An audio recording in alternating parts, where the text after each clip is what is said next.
감사합니다. 우리 학생들보다 여러분들이 더 이렇게 기쁘게 환영해 주시는 것 같습니다. 처음 만났는데 뜨겁게 환영해 주셔서 감사합니다. 그리고 오늘 우리 주님께서 부활하신 부활주일에 뜨겁게 여러분과 함께 하나님을 이렇게 찬양하는 기쁜 시간을 가지게 되어서 너무 감사합니다.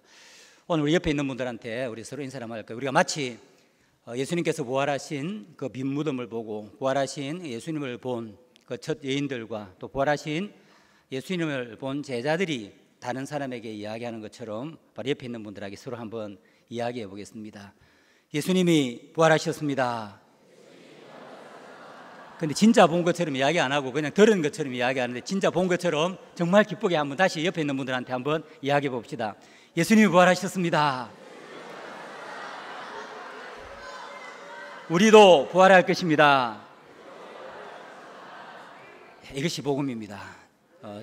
예수님의 부활을 본 자들은 옆에 있는 사람들에게, 부활을 알지 못하는 사람들에게 예수님께서 십자가에서 우리를 위해서 죽으시고 예수님이 부활하셨습니다. 예수님을 믿는 자는 예수님처럼 부활합니다 하고 복음을 증거했습니다. 그래서 그 복음이 다른 사람들에게 전해지고 또 다른 사람들에게 전해지고 오면서 우리 지난주일 우리 목사님 그 설교를 CBS 방송을 통해서 들었습니다. 로마에 있는 모든 황제까지도 그 말씀을 듣고 예수님을 믿고 예수님에게 복종을 한 것이죠.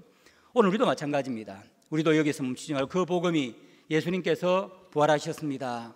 예수를 믿는 사람들은 예수님처럼 부활합니다. 이 소식을 우리에게 전해주었기 때문에 우리도 예수를 믿죠. 그래서 우리는 예수를 믿지 않는 사람들에게 이 복음을 또 전해야 하고, 그리고 우리는 다음 세대 예수를 믿는 우리 믿음의 자녀들에게도 예수님께서 십자가에서 죽고 부활하셨습니다 하는 이 소식을 전해야 합니다. 그래서 신약교회는 시작되자마자 바로 예수님의 십자가와 부활을 전하고 또 전하는 그런 일을 한 것입니다. 오늘 성경에 보면 구약교회가 시작된 이야기가 나옵니다. 구약교회는 이스라엘 백성들이 이집트에서 종살이를 하고 있는 그 어려운 가운데 하나님께서는 그들을 구원해 내셨습니다. 그리고 시내산에 왔을 때 그들을 구원해 내신 하나님이 어떠한 분이신지 말씀을 해 주셨습니다. 그러면서 하신 말씀이 내가 너희를 구원하는 것이 어떤 목적으로 구원해내는지 아느냐? 바로 너희들을 열방의 제사장으로 삼기 위해서 구원했다라고 그렇게 말씀했습니다. 열방의 제사장이라는 거 우리가 하는 것 같죠?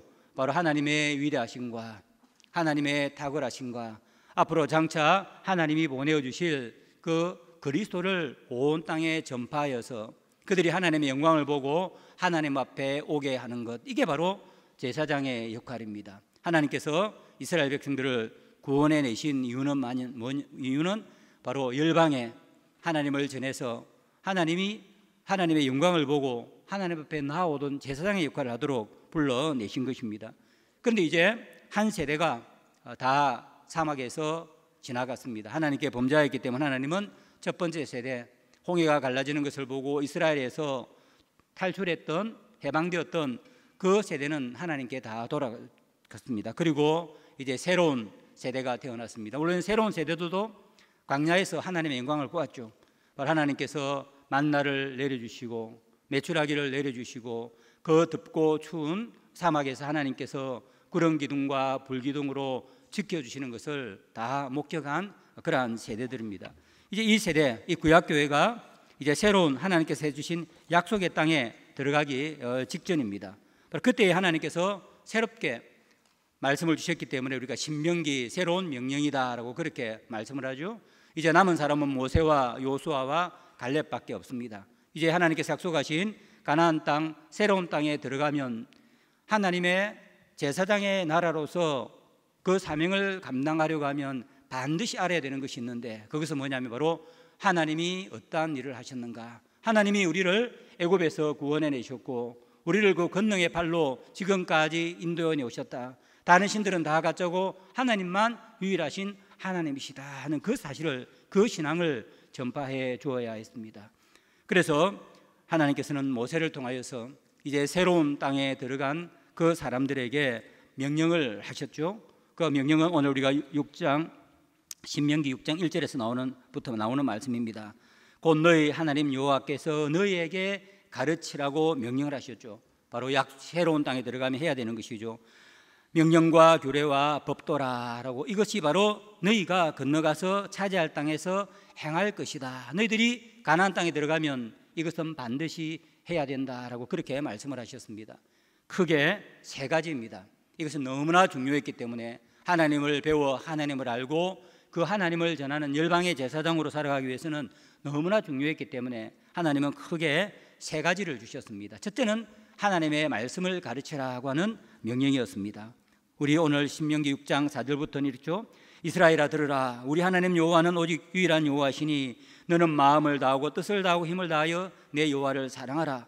오늘 내가 너에게 명하는 이 말씀은 너는 마음에 새기고 내 자녀에게 부지런히 가르치며 집에 앉아 있을 때이든지 길을 갈 때이든지 누워 있을 때이든지 일어날 때이든지 이 말씀을 강론할 것이며 너는 또 그것을 내 손목에 메어 기호를 삼으며 내 미간에 붙여 표로 삼고 또 내 집 문설주와 바깥문에 기록할지니라.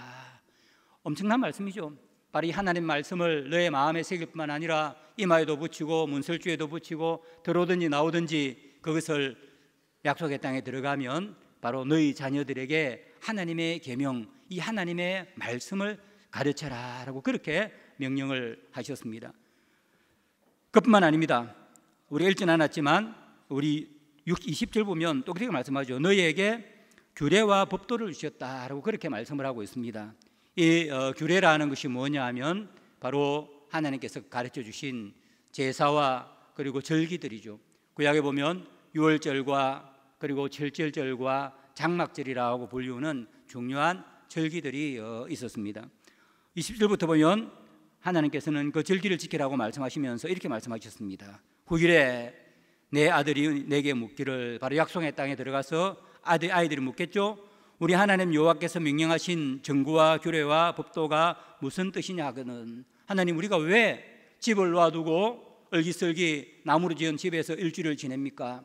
왜 우리가 맛있는 음식을 놔두고 유월절만 되면 양을 잡아서 맛없는 누룩이 들어가지 않은 그러한 뜻과 함께 그 선 나무를 우리가 먹습니까? 왜 우리는 첫 열매를 우리가 받을 때마다 먼저 하나님께 드립니까? 라고 그렇게 절기를 지킬 때마다 질문을 하거든. 하나님께서 이렇게 가르치라고 하셨습니다. 너는 내 아들에게 이르기를, 우리가 옛적에 애굽에서 바로의 종이 되었더니 여호와께서 권능의 손으로 우리를 애굽에서 인도하여 내셨나니 곧 여호와께서 우리의 목전에서 크고 두려운 이적과 기사를 애굽과 바로와 그 온 집에서 베푸시고 오늘 우리 조상에게 맹세하신 땅을 우리에게 주어 들어가게 하시려고 우리를 거기서 인도하여 내시고 여호와께서 우리에게 이 모든 규례를 지키라 명령하셨으니 이는 우리가 하나님을 경외하여 항상 복을 누리게 하기 위함이시며 또 여호와께서 우리를 오늘과 같이 살게 하려 하심이라. 그렇게 절기 때마다 그것을 지킬 때마다 아빠 우리가 왜 일을 해요? 엄마 우리가 왜 일을 해요? 할 때마다 바로 하나님께서 우리를 어떻게 구원해 주셨는지, 그리고 그 하나님을 섬길 때 우리가 어떤 복을 누리게 될 것인지 그것을 말씀해 주라라고 그렇게 말씀하셨습니다. 집에서 하나님의 말씀을 가르칠 뿐만 아니라 하나님께 주신 절기 때마다, 그리고 우리가 그런 제배를 드릴 때마다 아이들에게 왜 이런 일을 합니까? 라고 물어보면 가르치라는 것이죠. 오늘 우리도 부활절을 지키고 있습니다. 매년 왜 우리가 부활절을 지킵니까? 하고 우리에게 질문을 하면 우리가 대답해야 되겠죠. 바로 예수님께서 인간의 몸을 입으시고 우리 모든 인간을 대표하여서 모든 인간의 죽음을 짊어지시고 죽으셨단다. 그리고 그분이 십자가에서 부활하심으로 죽음의 권세를 이기셔서 우리도 이제는 죄의 죽음의 노예가 되는 것이 아니라 바로 죽음에서 자유하여서 하나님의 아들로 살아가게 된 것이란다 라고 그렇게 가르쳐주라는 그러한 말씀입니다. 여기서 끝난 것은 아닙니다. 하나님은 말씀을 가르치라고 말씀하셨고 말씀을 주시고 말씀을 가르치라, 그리고 이런 규례를 주셔서 절기를 주셔서 절기를 지키면서 하나님이 어떠한 분이시고 하나님 우리를 위해서 어떠한 일을 했는지를 가르치라 라고 그것이 끝나는 것이고, 다시 또 하나의 중요한 말씀을 하셨죠. 그것은 바로 레위 지파를 세워라 라고 그렇게 말씀을 하셨습니다. 하나님은 약속의 땅에 들어가면 지파에 따라서 땅을 다 분배해 주라 라고 이야기를 했죠. 그래서 모든 지파는 땅을 다 분배를 받았습니다. 그런데 하나님께서는 레위 지파에게는 땅을 주지 말아라, 분배하지 마라. 그리고 레위 지파는 한 곳에 모여 사는 것이 아니라 여러 곳에 각 지파가 거하는 그들의 성읍 가운데에 6개의 도피성을 짓고 나머지는 다 레위 지파가 따로 땅을 받아서 그 지파들 가운데에서 살아야 한다라고 그렇게 말씀을 하셨습니다. 왜 하나님은 다른 지파에게는 다 땅을 주시고 그것을 기업으로 일구면서 살게 하셨는데 레위 지파에게는 그러한 땅을 분배해 주시지 않았습니까? 그것은 우리 신명기 33장 10절에 보면 이렇게 말씀을 하고 있습니다. 바로 그것은 주의 법도를 야곱에게, 주의 율법을 이스라엘에게 가르치며 주 앞에서 분향하고 온전한 번제를 주의 제단 위에 드리리로다 라고 그렇게 말씀했습니다. 다른 지파들은 농사를 짓고 목축을 하고 하나님 주신 땅을 일구면서 살아가지만 레위 지파는 그렇게 사는 사람들이 아니라 바로 하나님의 말씀을 이스라엘 백성들에게 가르치고 그리고 예배를 인도하면서 하나님을 기업으로 삼고 살아야 된다라고 그렇게 말씀을 하셨습니다. 왜 하나님은 레위 지파를 이렇게 만드셨습니까? 바로 이스라엘 사람들에게 하나님이 어떠한 분이시고 그리고 하나님을 우리가 어떻게 알고 하나님 우리에게 어떤 명령을 하셨는지를 배워서 복되게 살라고 레위 지파를 따로 떼워 주신 것입니다. 바로 오늘 우리 목사들이 하는 일과 유사하다고 할 수 있겠죠. 우리는 다른 세속 직업을 가지지 않습니다. 우리는 하나님의 말씀을 우리가 가르치고 예배를 인도하는 것을 우리는 기업으로 삼고 하나님을 기업으로 삼고 사는 사람이죠. 이처럼 신명기 전체에서 보면 약속의 땅에 들어가면 하나님을 잘 섬겨서 복을 받고 제사장 나라가 되어서 열방에 하나님의 영광과 능력을 드러내고 열방이 그 하나님 앞에 나와서 예배를 드리는 제사장 나라가 되게 하려면 바로 이 세 가지를 해야 된다. 하나님 말씀을 쉬지 않고 가르쳐서 마음에 새겨질 만큼 가르쳐야 하고 그리고 또 절기 때마다 절기를 잘 지켜서 자녀들이 왜 이런 절기를 지킵니까? 할 때 하나님이 어떠한 분이시고 하나님이 이스라엘을 위하여서 우리 교회를 위하여서 어떠한 일을 하셨는지를 가르쳐야 한다. 그리고 또 레위 지파를 따로 떼워서 그 레위 지파가 흩어져 살면서 사람들에게 하나님의 말씀을 가르치고 하나님을 예배하도록 그렇게 하신 것입니다. 바로 이것이 다 이루어질 때 바로 이스라엘 백성들은 온전히 하나님을 예배할 뿐만 아니라 바로 열방에 하나님의 복음을 전하고 열방이 하나님을 경외하고 나오는 그러한 제사장 나라의 사명을 감당할 수 있기 때문입니다. 그러면 이스라엘 백성들이 약속의 땅에 들어갔을 때에 이렇게 하나님이 철저하게 말씀하신 이 말씀을 잘 지켰겠습니까? 아마 여러분들은 우리가 충격적인 오늘 말씀을 읽었죠. 사사기서는 이제 여호수아는 바로 이 땅을 정복하는 이야기입니다. 바로 이 말씀을 받았던 여호수아와 그를 따르는 세대들은 이 땅을 정복을 했습니다. 그리고 하나님의 말씀대로 땅을 다 분배하고 나누었습니다. 그리고 이제 새로운 세대가 바로 그 땅을 차지하게 된 것이죠. 그러면서 오늘 6장 7절에서는 이렇게 말씀을 하고 있습니다. 전에 여호수아가 백성을 보내매 이스라엘 자손이 각기 그들의 기업으로 가서 땅을 차지하였고 하나님께서 말씀하셨고 약속하셨던 그 땅을 기업들이 다 차지했습니다. 그리고 이 백성이 여호와가 사는 날 동안과 여호수아 뒤에 생존한 장로들 곧 여호와께서 이스라엘을 위하여 행하신 모든 큰 일을 본 자들이 사는 날 동안 여호와를 섬겼더라. 이 사람들은 하나님께서 광야에서 어떠한 능력과 기적을 베풀어 주셨는지를 경험한 사람이었습니다. 요단강을 건널 때 하나님께서 어떻게 차고 넘치는 홍수가 난 요단강을 막아서 이스라엘 백성들이 안전하게 건너도록 한 것을 본 사람들입니다. 하나님께서 어떻게 여리고성을 무너뜨렸는지 하나님께서 그 강한 가나안의 6 족속들을 어떻게 하나님의 능력으로 물리쳤는지를 다 경험한 그러한 사람들이었습니다. 그 사람들이 살아있는 동안에 이스라엘 백성들은 하나님을 잘 섬겼습니다. 이제 하나님을 의지하여 약속의 땅을 정복하고 구약교회의 터전을 일구었던 여호수아와 그의 세대들은 다 하나님 품으로 돌아갔습니다. 이제 새로운 세대가 구약교회를 물려받았습니다. 이 세대는 굉장히 복된 세대죠. 왜냐하면 조상들처럼 이집트에서 노예의 신분으로 태어나지 않았습니다. 그리고 할아버지 세대처럼 광야에서 40년 동안 고생하면서 훈련을 받지 않아도 되는 그러한 세대였습니다. 그리고 이때 세대처럼 약속의 땅을 정복하기 위해서 피를 흘리면서 그 강한 가나안 족속들과 싸워서 피를 흘리도 되지 않는 그러한 세대였습니다. 하나님께서 은혜를 베풀어 주셔서 이제 그 땅을 정복을 하고 땅을 나누어 받고 적과 꿀이 흐르는 땅에서 자유롭게 하나님을 섬기고 평화를 누리며 열방의 하나님의 능력과 사랑을 자랑하며 살아갈 수 있는 그러한 환경에서 태어났습니다.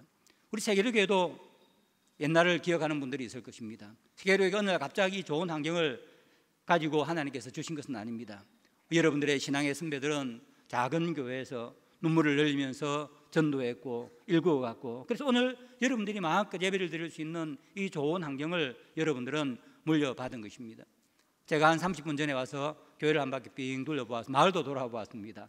이 좋은 주차장과 그리고 꽃이 핀 그런 마당에서 자유롭게 뛰어놀고 서로 대화하고 교제하는 여러분들을 보았습니다. 하나님께서 우리에게 이렇게 다 베풀어 주신 것입니다. 우리의 선배들, 우리 어머니 아버지들은 고생을 하면서 이런 일들을 베풀어 주셨지만 우리는 이제 새로운 세대는 여기에서 하나님을 마음껏 경외하고 열방의 복음을 전하는 그러한 복된 유산을 물려받은 것입니다. 그럼 우리가 이제 사사기를 읽으면 다음 말씀에는 이 새로운 세대는, 다른 세대는 돌아갔고 새로운 세대는, 다음 제네레이션은 이 복된 일을 했다라고 이렇게 들어야 정상입니다. 그런데 10절 말씀은 우리가 기대하는 그런 말씀이 아니라 전혀 다른 말씀을 하고 있습니다. 그 세대의 사람도 다 그 소송회로 돌아갔고 그 후에 일어난 다른 세대는 바로 후손이죠. 뭐라고 말씀하고 있습니까? 여호와를 알지 못하며 여호와께서 이스라엘을 위하여 행하신 일도 알지 못하였더라. 정말 충격적이죠. 부모들은 하나님의 그 놀라운 은혜를 체험한 사람들입니다. 하나님의 권능의 손을 경험한 사람들입니다. 그리고 약속의 땅을 하나님의 약속대로 약속의 상을 차지했던 그러한 사람들입니다. 그런데 다음 세대는 하나님이 어떠한 분인지도 몰랐습니다. 하나님이 어떠한 일을 했는지조차도 모르는 그러한 세대가 되어버렸습니다. 왜 이런 일이 일어났습니까? 하나님은 성경에 보면 가나안 땅에 들어가면 이런 일이 일어날 것이라고 그렇게 경고를 여러 번 하셨습니다. 그래서 우리가 신명에서 본 것처럼 말씀을 가르치라, 규례와 법도를 행해서 자식들이 물어보면 대답하라, 레위 지파까지 세워서 하나님의 말씀을 가르치고 예배를 인도하라라고 그렇게 말씀을 하셨습니다. 그런데 두 세대가 지난 후 자녀들이 하나님을 몰랐던 것은 부모들이 하나님의 말씀에 순종하지 않았기 때문입니다. 집에서 열심히 자녀들에게 하나님이 어떠한 분이신지, 하나님이 우리를 위해서 어떠한 일을 했는지 가르치지 않은 것입니다. 아마 절기도 제대로 지키지 않았을 것입니다. 절기를 제대로 지켰다면 아버지, 어머니, 할아버지, 할머니, 우리가 왜 이런 좋은 집을 놔두고 밖에서 지내고 왜 이런 맛없는 음식을 먹고 우리가 일주일마다 모여서 이렇게 합니까? 라고 이야기했다 질문을 했을 것입니다. 그러면 그들은 하나님께서 애굽에서 종살이할 때 끌어내어준 구원해 주신 그러한 구원의 이야기들을 들려주었을 것입니다. 그런데 자녀들은 몰랐습니다. 바로 하나님께서 말씀하신 그 절기를 지키며 규례와 법도를 지키는 일도 하지 않았다는 것이죠. 레위 지파만 제대로 했다 이런 일이 일어나지 않았겠죠. 하나님은 레위 지파를 12지파 가운데 다 흩어놓으셨습니다. 그들이 하나님의 명령대로 예배를 바로 인도하고 하나님의 말씀을 백성들에게 잘 가르쳤다면 다음 세대가 하나님을 알지 못하고 하나님이 어떠한 일도 했는지를 알지 못하는 그러한 일이 일어나지 않았을 것입니다. 바로 부모도 제사장도 자녀들에게 하나님의 말씀과 하나님을 경외하는 법을 가르치지 않은 것입니다. 왜 가르치지 않았을까요? 이렇게 하나님께서 신명기에서 반복해서 계속 말씀하시는데 왜 가르치지 않았겠습니까? 전쟁 때문에 정신이 없었을까요? 아니면 땅을 정복해서 유산으로 남겨주시는 것으로 충분하다, 좋은 아파트, 좋은 집 있으면 이것만 우리 자녀들 이 땅에서 사는데 아무 문제 없다라고 그렇게 생각을 했을까요?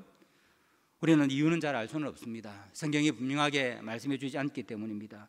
한 가지 분명한 것은 바로 앞선 세대가 자녀들에게 하나님의 말씀을 가르치지 않았고 하나님이 어떠한 분이신지를 가르치지 않았다는 것입니다. 부모가 자녀들의 마음과 생각과 영혼에 하나님의 말씀을 심어주지 않은 것입니다. 땅을 정복해서 물려주었지만 좋은 집은 지어서 물려주었지만, 많은 재산은 주었지만 하나님을 믿는 신앙을 유산으로 물려주지 않은 것입니다. 자녀들이 편안하게 살도록 좋은 환경을 만들어주는 것은 중요한 일이죠. 저도 부모입니다. 우리 아이들이 좋은 환경 가운데 편안하게 살았으면 좋겠습니다. 제가 할 수 있으면 그런 것을 해주면 좋겠죠. 그러나 자녀들이 하나님을 잊어버리고 하나님을 상속받지 못하면 그런 것들은 아무 소용이 없습니다. 여러분들도 부모들에게 다른 재산 여러분 너무 기대하지 마십시오. 여러분들이 아무리 부모로부터 좋은 집, 많은 재산을 물려받았다 하더라도 오늘 예배드리는 여러분들이 하나님을 바로 알지 못하면 그런 것들은 아무짝 소용이 없는 것입니다. 부모가 아무것도 물려주지 않더라도 우리 하나님 어떠한 분이시고 예수 그리스도께서 우리를 위하여 나를 위하여서 어떠한 일을 하셨는지를 가르쳐 주신다면 사실 우리는 모든 것을 다 가지고 있는 것입니다.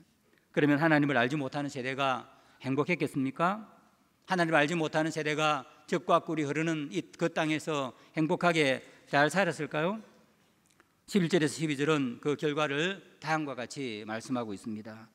이스라엘 자손이 여호와의 목전에서 악을 행하여 바알들을 섬기며 애굽 땅에서 그들을 구원하고 인도하여 내신 그들의 조상 하나님 여호와를 버리고 다른 신들 곧 그들의 주위에 있는 백성의 신들인 바알과 아스타로를 섬기고 그들에게 절하여 여호와를 진노하게 하였더라.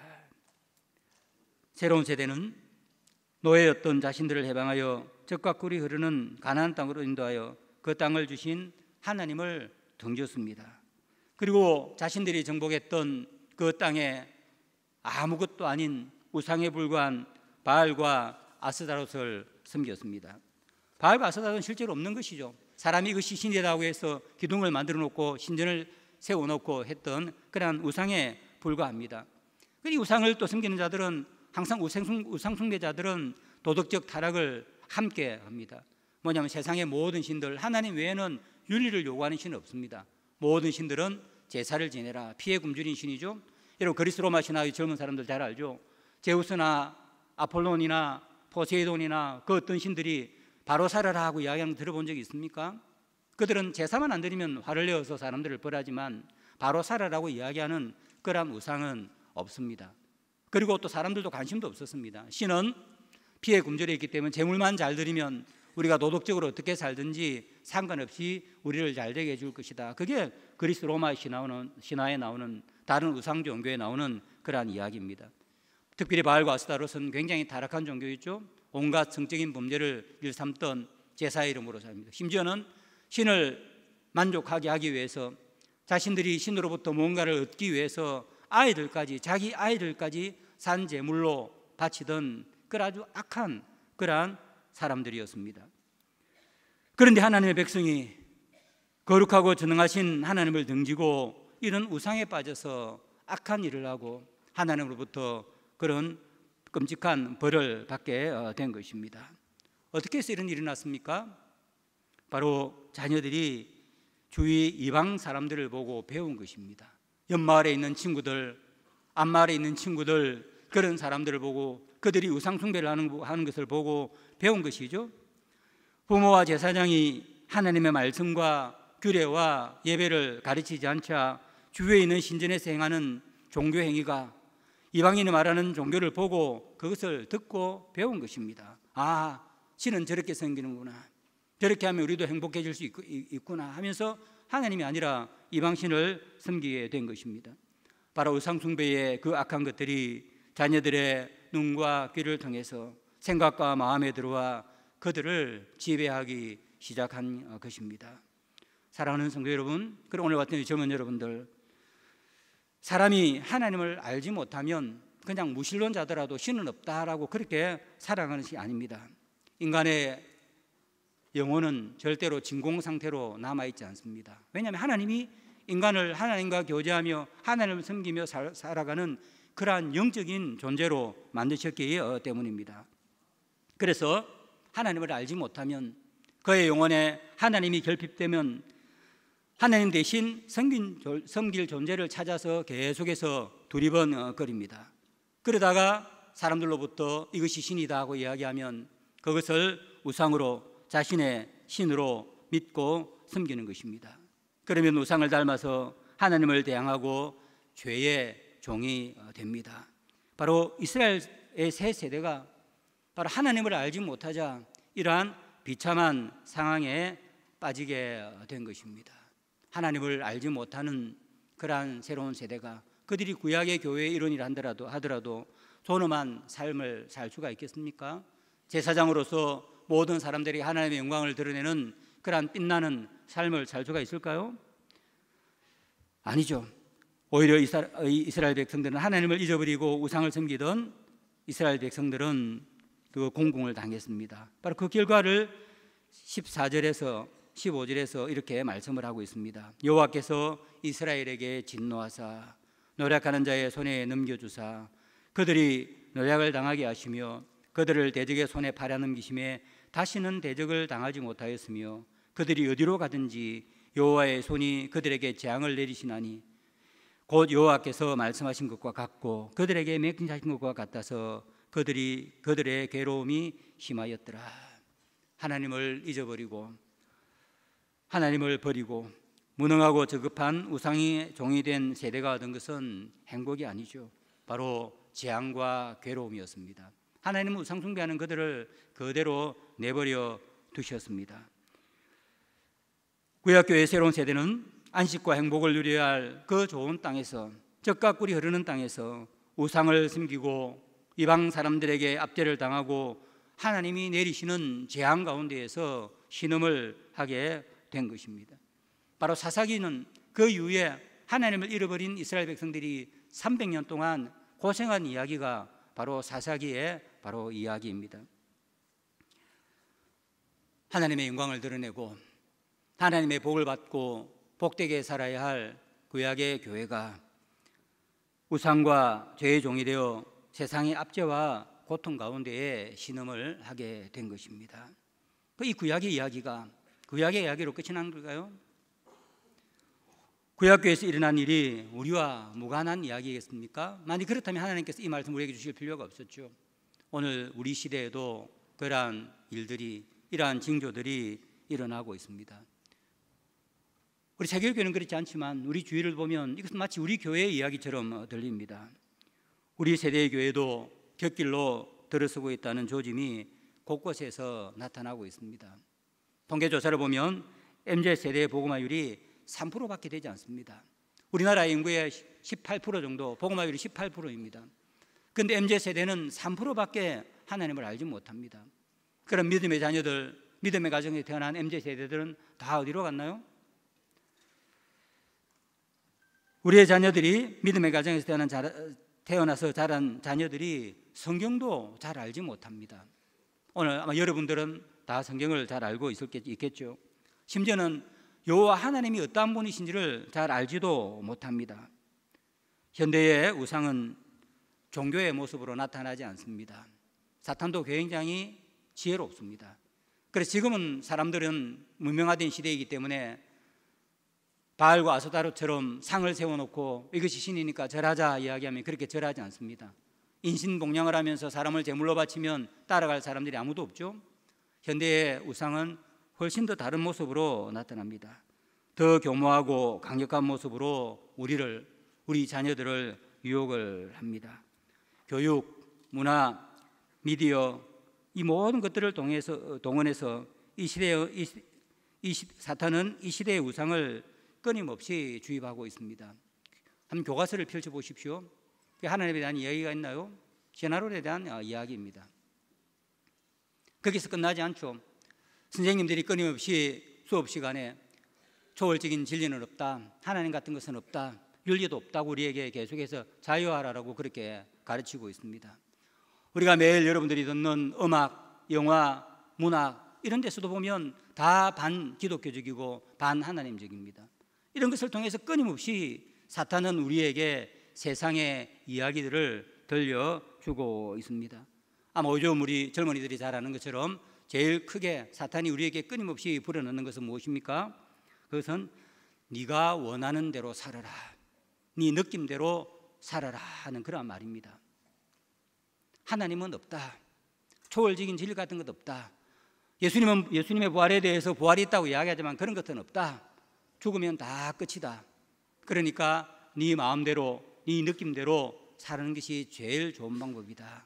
진리라는 것은 하나가 있는 것이 아니고 네가 느끼는 대로, 모든 사람이 느끼는 대로 진리는 많으니까 마음대로 살아라. 이게 우리의 교육을 통해서, 음악을 통해서, 연속극을 통해서, 영화를 통해서, 문학을 통해서 매일 우리에게 들려오는 그러한 이야기입니다.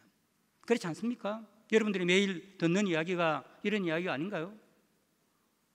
우리가 하나님의 말씀을 모르면, 하나님의 말씀을 알지 못하면 그런 것들이 우리의 영혼들을 계속해서 채웁니다. 심지어 우리가 거기에 동의하지 않으면 어떻게 합니까? 공개적, 비공개적으로 압력을 가합니다. 성경은 믿음은 들음에서 난다라고 그렇게 말씀하죠. 이것은 참 믿음뿐만 아니라 거짓 믿음도 들음에서 납니다. 그래서 이단이 자꾸만 이야기하는 거 보면 이단에 빠지는 것이죠. 그리고 자꾸만 세상이 이야기하는 이 우상적인 것을 우리가 듣다가 보면 우리도 그것이 마치 진리인 것처럼 느껴지고 우리도 거기에 휩쓸려 살아가게 되는 것입니다. 하나님의 말씀이 아니라 이런 이야기를 계속 들으면 그것을 믿고 그것이 진리인 양 따르게 되는 것입니다. 오늘 여러분들 찬양을 하셨는데 교회 밖에서는 여러분들이 어떻게 살아가는지는 모르겠습니다. 오늘 우리 그리스도인 청소년들이 비그리스도인 청소년들과 생각과 가치관에 별로 차이가 없는 것 같습니다. 예수를 믿는 사람은 함께 예수 안 믿는 사람들과 살지만 분명하게 생각과 행동이 구별이 되어야 되죠. 그런데 이야기하는 거 보면 별로 차별이 없습니다. 그것은 교실에서, 교과서에서, 미디어에서, 친구와의 대화에서 끊임없이 바로 우상이 들려주는 세상 이야기를 듣다가 보면 그것이 우리 마음에 가득 채워져서 우리의 생각과 행동을 지배하기 때문입니다. 우리 아들도 좀 그런 것 같아요. 하나님은 좋은 가정을 이루기 원하신다. 우리 자녀들 뭐라고 이야기합니까? 결혼은 귀찮아요. 자녀 부양하는 거 힘들어요.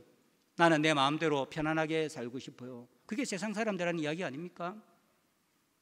여러분들도 아마 그런 생각을 가지고 있는 분들이 있을 것입니다. 사랑하는 오늘 부모 여러분들, 그리고 손자를 두신 여러분들, 여러분들의 자녀와 여러분들의 손자는 어떻습니까? 여러분의 자녀와 손자들은 하나님을 배워 하나님을 잘 알고 하나님을 경외하는 그런 복된 삶을 살고 있습니까? 그들의 영혼은 하나님 안에서 안전합니까? 우리 다음 세대가 하나님을 잊어가고 교회를 떠나 세상을 따라가고 있는 것은 아닌가요? 그런데 오늘 우리 그리스도인 부모들은 자녀들이 하나님을 잘 알고 믿는지 별로 관심을 보이지 않습니다. 아이들이 험한 세상에서 행복하게 잘 살아갈 수 있을까 걱정을 하면서도 신앙을 유산으로 물려주기를 별로 힘쓰지 않는 것 같습니다. 이것은 저의 생각이 아닙니다.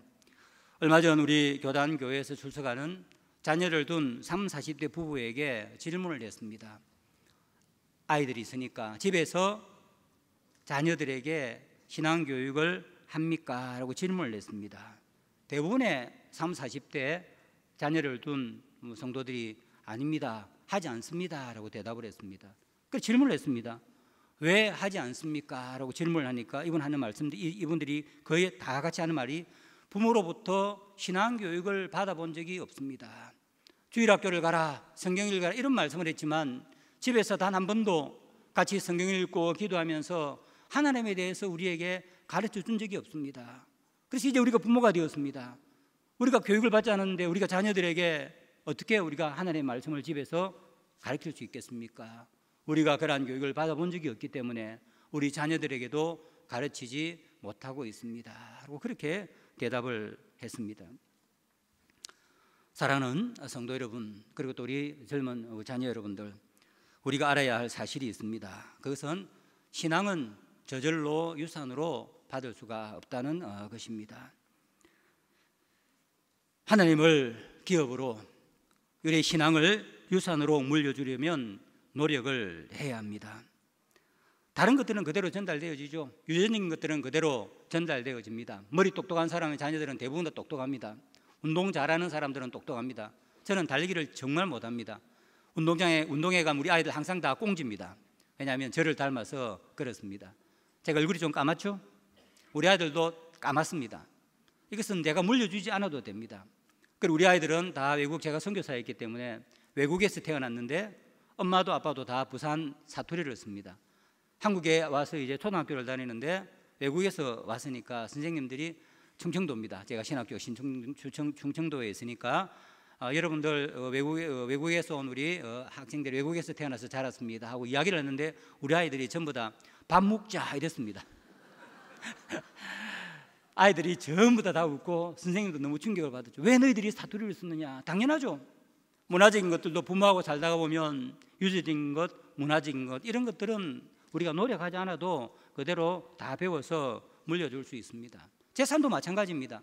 한국의 상속세가 비싸다고 하지만 상속세, 증여세 좀 내면 재산을 가지고 있으면 자녀들에게 다 물려줄 수 있습니다. 그러나 신앙은 그렇지 않죠. 하나님을 믿고 하나님을 알고 하나님을 믿고 하나님을 경배하는 이 신앙은 우리가 그렇게 유전적으로 가만히 있는다고 물려줄 수 있는 것이 아닙니다. 아마 우리 부모님들은 내가 교회 잘 다니고 우리 아이들이 주일학교 가고 열심히 예배를 드리니까 하나님을 잘 알고 있을 것이다 라고 그렇게 생각을 하는 것이죠. 그러나 그렇게 해서 우리 자녀들이 하나님을 알 수 있는 것은 아닙니다. 우리 자녀들은 하나님을 배워서 알아야 하고 하나님의 임재와 능력을 경험해야 하고 스스로 하나님이 나의 하나님이십니다, 예수께서 나의 주십니다 하고 스스로 신앙을 고백을 해야 합니다. 우리가 자녀들을 교회에 보내는 것 중요하죠. 주일학교 중고등부에 보내는 것은 중요합니다. 그러나 그것만 가지고 우리 자녀들이 좋은 신앙을 가질 것이라고 착각하지 마십시오. 일주일에 20-30분 설교와 말씀을 듣는 그것 가지고 좋은 믿음을 가질 수가 있겠습니까? 밖에 나가면 수십 시간을 학교로부터 미디어로부터 주위 사람으로부터 끊임없이 세상 이야기를 듣습니다. 그런데 주일학교 20-30분 설교와 공과 공부로 좋은 믿음을 가질 것이라고 생각하는 것은 그것은 과분한 것이죠. 그런 것은 기대 이상의 합당한 그러한 기대가 아닙니다. 그럼 오늘 우리 성경에서 말씀하시는 것처럼 집에서 가르쳐야 하는 것입니다. 오늘 여러분들 결혼한 여러분들 결혼을 하면 집에서 아이가 태어나면 제일 먼저 함께 매일 예배를 드리십시오. 같이 성경을 몇 장 읽으십시오. 함께 여러 가지 문제를 두고 기도하고 찬송을 하십시오. 매일 그 일을 하십시오. 그래서 그 하나님의 말씀이 그 아이들의 마음에 그 영혼에 자리 잡을 때까지 가르쳐야 하는 것입니다. 그런데 우리 부모들은 그 일을 제대로 하지 못했습니다. 그래서 우리 30-40대들은 교회를 떠나고 교회를 다니는 사람들조차 자녀를 낳았지만 어떻게 신앙교육을 해야 되는지 알지도 못하는 그러한 상황 가운데에서 빠지게 된 것입니다. 우리가 이렇게 열심히 하나님의 말씀을 가르칠 뿐만 아니라 오늘 우리가 여러분도 온 세대사들이 함께 예배를 드리는 것도 중요하죠. 이런 부활절이나 예배 때마다 아이들 손잡고 같이 교회에 오십시오. 아이들 어른 예배 설교 안 어렵습니다. 우리 손현보 목사님 설교 정말 쉽지 않습니까? 제가 들을 때 너무나 명확합니다. 계속 들어야 믿음이 생깁니다. 헌금 낼 때 혼자 내지 마십시오. 헌금 쓸 때 아이한테 하고 같이 보여주면서 쓰십시오. 감사헌금 낼 때 하나님 감사합니다. 질문하겠죠. 아빠 왜 이 일 때문에 감사해요? 바로 우리 그때 우리는 말씀하시는 것이죠. 이번 주에 이런 일이 있었는데 하나님이 도와주셨단다. 내가 어려움이 있지만 하나님은 범사에 감사하라 하셨으니 하나님께서 다 채워주실 줄 믿고 함께 감사하자. 너가 이렇게 믿음 가운데 잘 자라고 건강하니까 감사한 것 아니냐. 오늘은 부활절이니까 예수님께서 우리를 위해서 십자가에 죽으시고 부활하셔서 우리에게 부활의 새 생명을 주셨으니까 우리가 감사의 헌금을 내어서 땅끝까지 복음이 전거되어지는데 그 헌금이 사용되게 하는 것이란다. 성찬식 때도 아이들하고 같이 오십시오. 왜 저 포도주와 떡을 이렇게 함께 나누어 먹습니까? 질문을 하겠죠. 바로 그때 예수 그리스도께서 우리를 위하여서 십자가에서 행하신 그 구속의 이야기를 우리가 들려줄 수 있는 것입니다. 바로 우리 죄 때문에 우리에게 영원한 생명을 주시기 위해서 예수님이 십자가에서 못 박혀 죽으신 그것을 우리가 기념하며 우리가 하는 것이란다. 바로 그 하나님께서 우리에게 주신 모든 법도와 규례는 그것을 위해서 주신 것입니다. 구약의 이스라엘 백성들은 시내산 애굽에서의 구원을 이야기했다면 오늘 신약에 우리는 더 분명한 것이 있죠. 그것은 다 그림자였습니다. 예수 그리스도께서 십자가에서 하신 이 놀라운 구원의 사역, 죽음으로부터 우리를 구원해 주신 이 사역을 자녀들에게 가르치라 하는 그런 말씀입니다. 이렇게 우리가 하는 것이 자녀들에게 종교적인 짐을 지우기 위해서 하는 것은 아닙니다. 인간은 하나님을 경외할 때에 하나님을 닮아서 거룩하고 사랑하고 정의롭고 따뜻한 삶을 사는 참되고 온전한 인간이 되기 때문입니다. 그러나 하나님을 알지 못하고 우상을 섬기면 우상처럼 잔인하고 비도덕적이고 탐욕적이고 딴 사람들을 해하는 자기밖에 모르는 그러한 존재로 만들어 버리는 것입니다. 우리 자녀들이 하나님을 믿고 섬길 때 하나님이 복을 내리셔서 충만하고 행복한 그러한 삶을 살 수 있기 때문입니다. 그래서 사무엘은 하나님을 모르고 우상 숭배에 빠진 그 이스라엘 백성들을 다시 하나님께 되돌리기 위해서 중요한 일을 하나 했죠. 마지막 사사였습니다. 바로 선지학교라 하는 것을 세웠습니다. 오늘날로 이야기하자면 목사를 양성하는 것이죠. 레위 지파 사람들이 하나님을 잃어버리고 그 일을 알지 못하자 선지자를 세워서 이스라엘 백성들에게 하나님의 말씀을 가르치는 것입니다. 그리고 구약의 가장 어려웠던 시대, 바로 아합과 이세벨이 이스라엘을 우상 숭배로 내몰고 있던 그때에 엘리야와 엘리사가 한 일도 무엇입니까?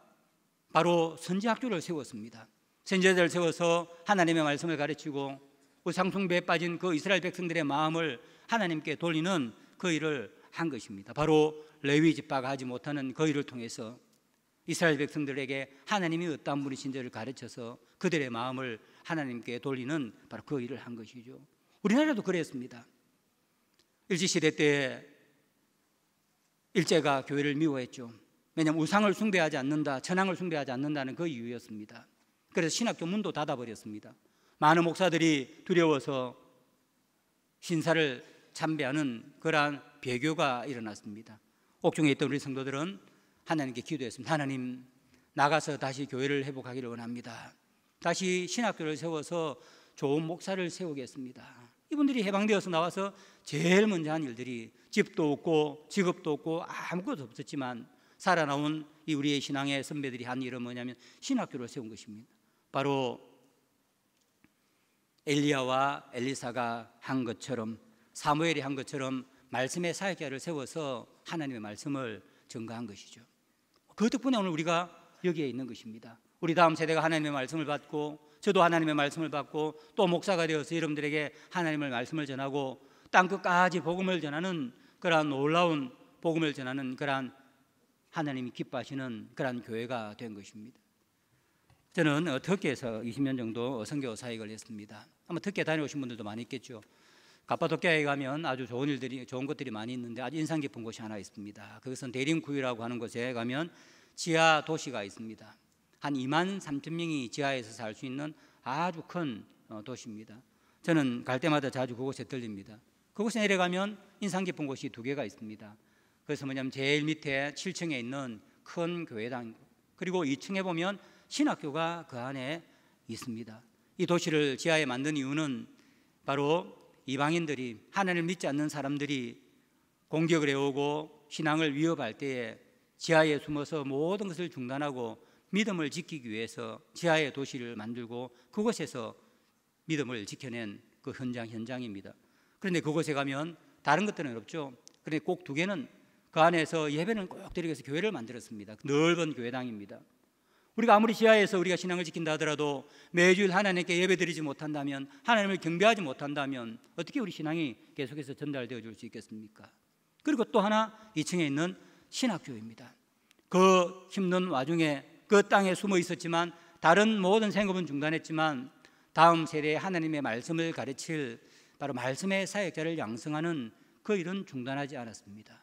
그래서 적군이 다 물러가서 다시 올라오면 그 하나님의 말씀을 가르쳐서 지금까지 우리에게 온 땅에 복음이 전거되게 한 것입니다. 요즘 유럽교회가 심상치가 않죠. 유럽의 복음화율이 5% 정도로 떨어졌습니다. 유럽에 갈 때마다 가슴이 아픕니다. 우리에게 복음을 전해주었던 선교사님들을 배출했던 그러한 교회들이 텅텅 비어 있습니다. 그런데 예배를 드리고 있잖아요. 왜 예배를 드리지 않냐고 물으면 목사가 없답니다.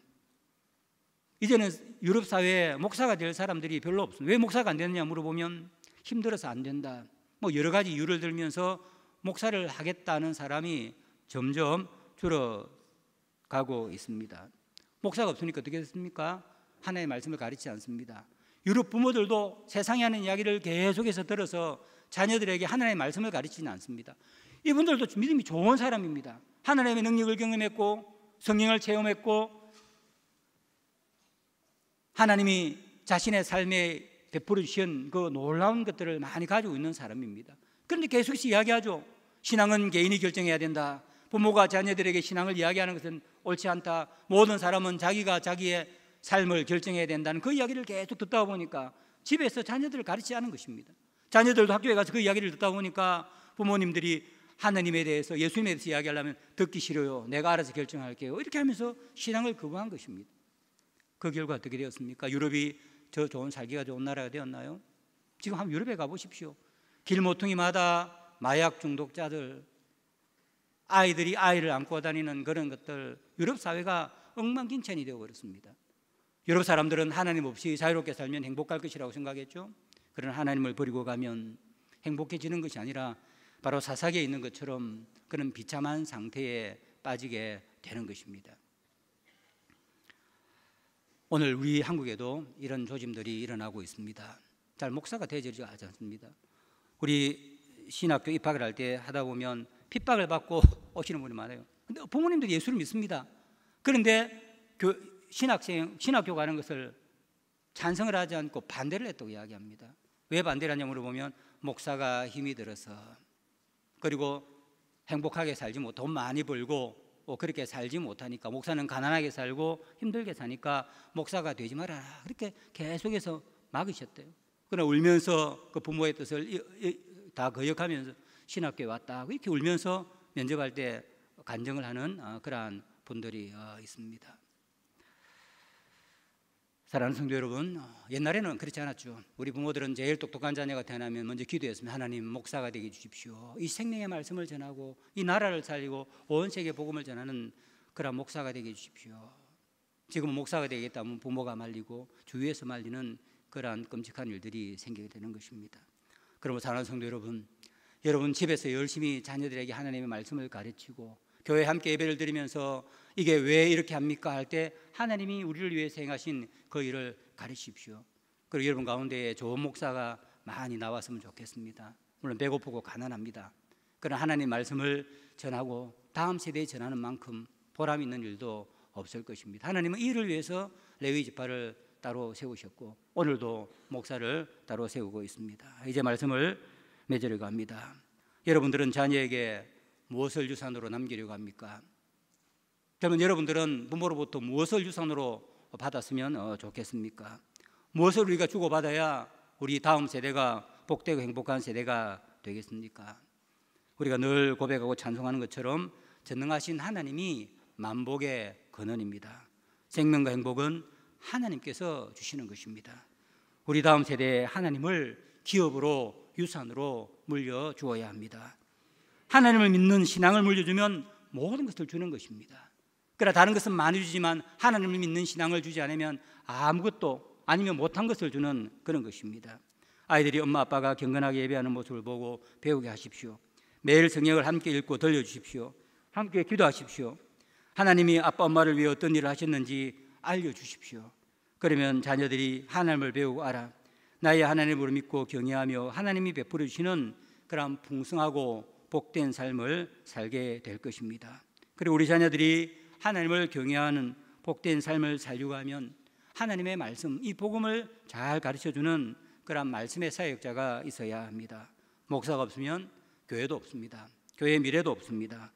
그러므로 신실한 목사를 세우는 일은 신학교에서만 하는 일이 아니라 바로 여러분들이, 우리 모두가 해야 할 그런 일입니다. 우리 신실한 부모와 목사가 가정과 교회에서 다음 세대가 하나님을 경외하도록 가르치고 돌보면 우리 다음 세대는 부모님들이 읽어놓은 이 좋은 신앙의 터전에서 교회를 더욱더 왕성하게 하고 복음을 열방에 전하는 그러한 복된 세대들이 될 것입니다. 오늘 여기 있는 새로운 세대들은 그러한 세대가 되기를 바랍니다. 그리고 우리 부모들은 우리의 세대가, 우리 다음 세대가 이러한 복을 누리는 그러한 복을 누리게 되기를 간절히 바랍니다.